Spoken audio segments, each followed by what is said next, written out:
Quel bilan faites-vous depuis août 2023? C'est une question vaste qui nécessite de partir, je crois, de la feuille de route qui a été assignée au ministère. Alors, cette feuille de route, il faut la décortiquer de deux manières. D'abord, qu'est-ce que le président a demandé exactement comme élément à atteindre? Premièrement, il fallait faire un état des lieux et puis de trouver des solutions durables. Nous avons trouvé un ministère dont les personnes étaient découragées. Tout simplement parce que ce sont des fonctionnaires qui se sentaient délaissés, complètement délaissés par les plus hautes autorités. C'est un ministère qui n'avait pratiquement pas de bureau adéquat. Le travail qui a été fait, c'était de redonner à ce personnel le plaisir de travailler, le plaisir d'appartenir à un ministère qui a pour vocation de relever l'activité économique de notre pays. Deuxièmement, nous avons constaté que, en termes de produits touristiques, ces produits touristiques étaient peu visibles et qui n'avaient pas l'accompagnement suffisant des partenaires touristiques. Troisième point, nous avons trouvé une situation d'infrastructure qui nécessitait toute une organisation derrière. Donc derrière ça, il fallait voir la situation de nos hôtels. Nos hôtels étaient complètement délabrés, des hôtels qui appartenaient à l'État. Et puis, nous avons constaté des hôtels qui avaient été spoliés. Ceux qui appartenaient à l'État et qui étaient encore dans la gestion de l'État, on va dire, n'étaient pas suffisamment opérationnels. Vous avez le Mvec Palace, qui bien sûr fonctionne toujours, mais non pas dans les conditions normales. Et vous avez à l'époque, je crois, le Palace de Makoko. Cet hôtel qui fonctionnait, mais fonctionnait un peu comme le Mvec Palace, qui ne fonctionnait pas avec tout son potentiel. Tous ces hôtels-là, nous sommes en train de les récupérer et de les mettre en travaux. Nous avons mis en travaux, premièrement, l'hôtel de Makoko, qui va bientôt finir. C'est un hôtel de bonne facture. Le Mvec Palace, nous allons le mettre en travaux. Mais nous avons également constaté dans ces hôtels-là un hôtel, le Relais Nyanga, qui était là, dont les travaux avaient été en partie effectués, mais qui n'était pas opérationnel. Donc tous ces hôtels-là, notamment le Relais de la Nyanga, ces hôtels vont subir progressivement une remise en état. On a commencé avec l'hôtel de Nyanga, on est en contrat provisoire, c'est un hôtel qui fonctionne bien aujourd'hui. À côté de ça, vous aviez des hôtels qui appartenaient à l'État et qui ont été spoliés. Nous avons identifié plusieurs hôtels, notamment le Rindama, le Radisson, le Nengamembe, l'hôtel Atlantique et bien d'autres. Certains subissent une amélioration progressive, notamment en termes de récupération, c'est l'hôtel le Radisson, le Nengamembe et le Bouygues Palace, qui progressivement vont revenir dans la gestion de l'État. Et ces hôtels ont fait l'objet d'une réquisition administrative. Et puis, on a mis en travaux, avec un partenariat public-privé, l'hôtel du Rindama. C'est la chaîne Lancaster, avec le groupe Achour, qui a repris l'hôtel, et nous avons confié cet hôtel à des investisseurs privés. Cet hôtel a fait l'objet d'une reprise définitive en termes de titres fonciers. En termes de bilan, il faut également identifier ce que le président a demandé, tous les ministres, c'est de trouver des solutions durables. Nous avons identifié une stratégie qui s'oriente en termes d'objectifs. Premièrement, il fallait donner envie aux Gabonais de découvrir leur pays. Comment nous sommes pris? Mais nous avons fait une mission d'identification. On ne l'avait pas encore fait. Nous l'avons mis en place, nous avons commencé cette identification, et nous sommes pratiquement à 70% de cette identification. Mais une identification des sites touristiques. N'oubliez pas que l'identification, c'est également identifier la créativité. C'est d'aller identifier tout ce qui peut asseoir une envie aux touristes de découvrir le pays. C'est pas tout de découvrir, d'avoir envie de découvrir son pays. C'est pour ça que nous avons mis comme deuxième objectif entraîner les Gabonais à visiter ce pays. Vous allez aller dans tous les pays du monde, des pays qui sont véritablement des destinations touristiques, ce sont d'abord les locaux, les premiers touristes. Vous arrivez dans un site touristique au Sénégal, 80% d'abord, ce sont les Sénégalais. Le Maroc, c'est pareil. En France, c'est pareil.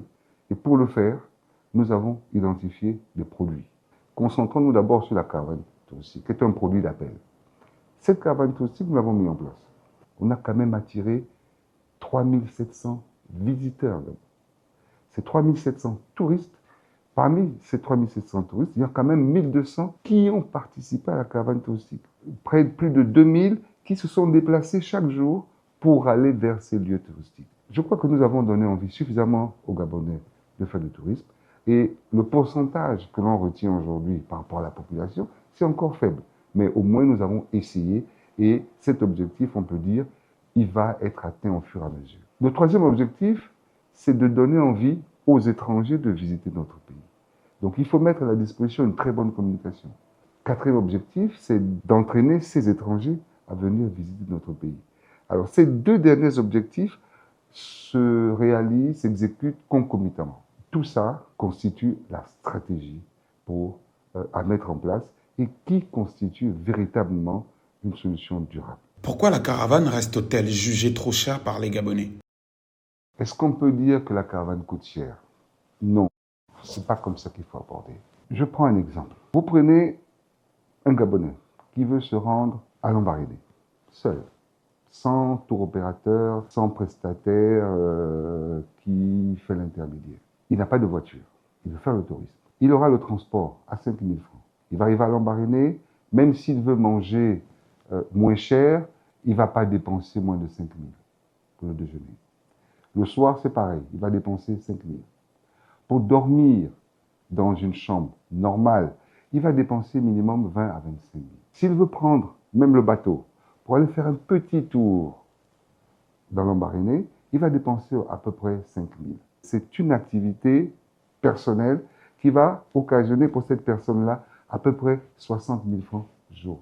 C'est ce que nous proposons. Nous ne prenons aucune marge dans ces prestations. Mais je sais que pour tous les Gabonais, lorsqu'on annonce un prix, comme nous l'avons fait, avec un total qui récapitule le nombre de jours, on est à 256 000 pour Lambaréné, ça fait énorme. Non, il faut prendre cette information en ayant à cœur que nous proposons une pension complète. Transport, restauration, hébergement et activité. C'est pas cher. C'est pas cher. Mais croyez-moi, nous sommes conscients que ceux qui trouvent ces prestations chères vont trouver une solution dans ce qu'on va proposer. Nous allons proposer une offre spéciale pour ce Gabonais lambda qui a réellement envie de faire le tourisme. C'est une proposition spéciale qui tiendra compte de certaines conditions. Nous allons par exemple utiliser nos propres sites touristiques que nous sommes en train de réaliser et mettre à disposition uniquement nos propres sites touristiques à la disposition de ces touristes-là. Oui, avec cette marge de manœuvre, on peut encore réduire les coûts. Et je vous rassure que dans les prochains jours, nous allons annoncer une offre spéciale pour le Gabonais lambda, à condition que ces Gabonais lambda respectent notre circuit et puis respectent surtout les conditions qui vont avec. Quelle nouveauté pour cette deuxième édition de la caravane? Les nouveautés cette année sont visibles. Ce sont les nouveaux circuits, autres que les circuits de l'année dernière, dont le plus long partait de Libreville à Gamba en passant par Lambaréné, Fougamou, Mula, Chibanga, Mayumba. Nous allons rajouter des circuits. Nous allons rajouter le Goué maritime, nous allons rajouter le Wellington. L'année dernière, nous avons fait ce circuit-là, que je viens de citer, avec bien sûr le circuit du Haut-Ogooué. En termes de nouveautés, il faut aussi dire que nous avons pour ceux qui vont venir de l'extérieur, il y a la gratuité des visas pendant 3 mois, au mois de juillet, août et septembre. Ce n'est pas absence de visa. Il y a un visa, mais un visa qui est établi en moins de 48 heures, si vous remplissez les conditions. Il y a également, en termes de nouveautés, la sécurité qui s'ajoute. En collaboration avec le ministère de l'Intérieur, nous allons mettre en place une police touristique progressive qui va assister les touristes, qui va sécuriser le trajet et qui va nous sécuriser également ces sites touristiques. Parce que le touriste a besoin d'être sécurisé. Il a besoin de savoir qu'il vient dans un pays qui ne va pas se faire braquer, qui va être accompagné à chaque fois qu'il aura besoin par une autorité présente. Comment attirer plus de touristes étrangers? La première chose à faire, et je crois que le président a donné des instructions, c'est d'avoir un aéroport attractif et des coûts de billets d'avion relativement abordables. Nous avons un problème, nous avons le trajet le plus cher au monde. Libreville-Port-Gentil, en termes de distance, constitue le trajet le plus cher au monde. Ce n'est pas normal. la première chose à faire, c'est de diminuer les coûts de transport. Pour être attractif également, il faut que ce pays réserve un accueil chaleureux à nos touristes. Il faut qu'on ait une culture hospitalière. Il nous faut également des structures d'accueil. Il nous faut des hôtels, non pas forcément des hôtels de 5 étoiles, mais des hôtels de bonne facture, dans lesquels les touristes dorment bien avec de beaux draps propres, de belles serviettes, un service conforme. Nous sommes en train de rénover nos hôtels, nous sommes en train de construire des nouveaux sites touristiques aux normes internationales sous forme de camping. Tout ceci vont forcément attirer les touristes. Quelles actions concrètes pour booster l'artisanat? L'artisanat, c'est comme la culture. Ce sont des notions, ce sont des activités qui s'invitent naturellement dans le tourisme. Ça veut dire que si nous mettons en place une politique touristique, mais elle est valable, elle implique forcément un accompagnement direct avec l'artisanat et même la culture. Donc tout ce que nous faisons sur le tourisme, nous le faisons en même temps pour la culture, parce que qu'est-ce qu'un touriste consomme en premier quand il arrive chez vous? C'est d'abord l'artisanat, votre art de manger. Il va consommer votre façon de faire. Tout ça, c'est de l'artisanat. Les produits artisanaux, c'est ce qu'il consomme, c'est ce qu'il achète. Et c'est même ça qu'il garde comme souvenir.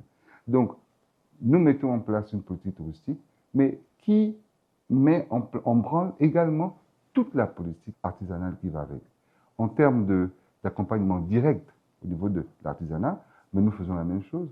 Nous voulons rendre visibles nos artisans pour qu'ils sachent que ce sont eux les vitrines de notre tourisme. Lorsque vous arrivez dans un site touristique, tout le décor, il est d'abord artisanal. Donc, je n'ai pas envie de répondre en tant que tel sur une politique artisanale directe, parce que la politique touristique que nous mettons en place tient compte également de l'artisanat. Un mot de fin? J'ai envie de dire à tous les Gabonais de prendre conscience de notre potentiel touristique et surtout d'en être fiers. Nous avons un très beau pays touristique dont le potentiel dépasse nos limites. J'ai envie de dire également que nous avons de la chance. Nous avons de la chance d'avoir à la tête de ce pays quelqu'un qui a vécu dans des pays touristiques comme le Sénégal, quelqu'un qui a compris l'intérêt du revenu touristique dans le revenu national, et quelqu'un qui aime son pays et qui nous assiste, c'est le président de la République. C'est le premier touriste. Il a participé à la première caravane touristique. Il est venu, il s'est baigné avec son peuple. Et je vous dis, je crois qu'il me l'a promis, il va faire également cette deuxième caravane touristique. Nous avons mis l'accent sur le pétrole, sur les mines. Ce sont des matières premières qui s'épuisent. N'oublions pas que le tourisme, c'est une richesse inépuisable.